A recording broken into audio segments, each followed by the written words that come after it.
Hello. അപ്പോ കഴിഞ്ഞ വീഡിയോയിൽ പറഞ്ഞ പോലെ ഉൾക്കാട്ടിലെത്തിയിട്ടുള്ള കാഴ്ചകൾ കാണണ്ടേ? ഈ കാട്ടിലുള്ളിലാണ് പ്രശസ്തമായ കല്ലേലി ഊരാളി അപ്പൂപ്പൻ കാവ് സ്ഥിതി ചെയ്യുന്നത്. പിന്നെ ഉള്ളിലേക്ക് നീങ്ങുമ്പോഴാണ് തികച്ചും ആൾതാമസം ഇല്ലാത്ത കൊടുങ്കാട്ടിലെത്തുന്നത്. ഈ കാട്ടിലൂടെയുള്ള യാത്ര വിചാരിക്കും പോലെ അത്ര ഈസി ആയിരുന്നില്ല കേട്ടോ. കുറച്ച് തടസ്സങ്ങളൊക്കെ ഉണ്ടായി, എങ്കിലും ഭാഗ്യത്തിന് അത്ര ഭയാനകമായ ഒന്നും സംഭവിച്ചില്ല. വഴിയിൽ ആനപ്പിണ്ടം ഒരുപാട് കണ്ടെങ്കിലും ആനകളെ ഒന്നും കണ്ടില്ല. എന്നാ ഇങ്ങനെ പോയിക്കൊണ്ടിരിക്കുമ്പോ മറ്റൊരാളിനെ കണ്ടു.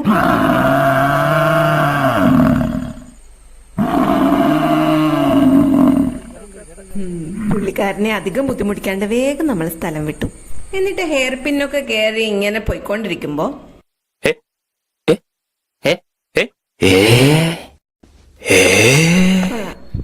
അങ്ങനെ കാനന യാത്ര കംപ്ലീറ്റ് ചെയ്ത് നേരെ ചെന്ന് കയറിയത് സെങ്കോട്ടയിലേക്ക്.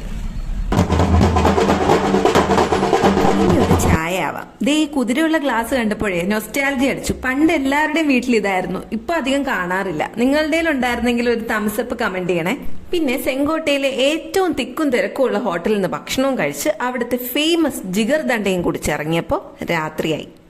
പിന്നെന്താ, തിരിച്ച് നാട്ടിലേക്ക്. അപ്പോൾ ഞങ്ങളുടെ വൺ ഡേ ട്രിപ്പ് ഇഷ്ടമായെന്ന് വിചാരിക്കുന്നു. അടുത്ത വീഡിയോ കാണാം. Bye bye.